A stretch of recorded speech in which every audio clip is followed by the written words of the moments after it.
If you love to eat Chinese rice noodle rolls without spending all the time making it, this easy version is perfect for you. We're gonna have Zhaliang, fried Chinese donut rice roll, 带子蝦腸 scallop rice roll, and 蝦腸 shrimp rice roll. I'm gonna show you how to make my homemade soy sauce. This is the ingredient list for the rice noodle roll soy sauce.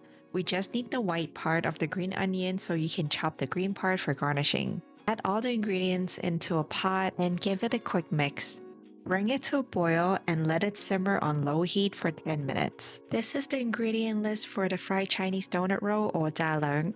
First, we're gonna boil some water in a wok or steamer and preheat the oven. I'm using frozen Chinese fried donut, but you can use the spot-bought one and just reheat it until it's crispy. Take your rice paper, dip it in water, and set it on a plate. Put your crispy Chinese fried donut in the middle, roll it up, and put it on an oiled plate. This will prevent the rice paper from sticking to the plate after steaming. This is the ingredient list for the shrimp and scallop roll. The shrimp and scallops roll are very similar.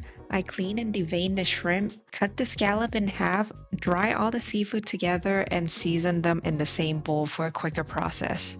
Dip your rice paper in water and then you can choose to put the shrimp and scallop in the same row or separately. I like to fold both sides inward and then the extra hanging part backward so the back window is showing the seafood clearly without an extra fold. This is just for cosmetic purposes, but to make it easier, you can fold it the same way like you fold the fried donut. Put everything on an oil plate and steam it on high heat for 5 minutes. I actually did the fried donut roll and the shrimp and scallop roll together to save time, and they all came out perfectly. You can top it with green onion, sesame seed, definitely a homemade rice noodle rolled soy sauce.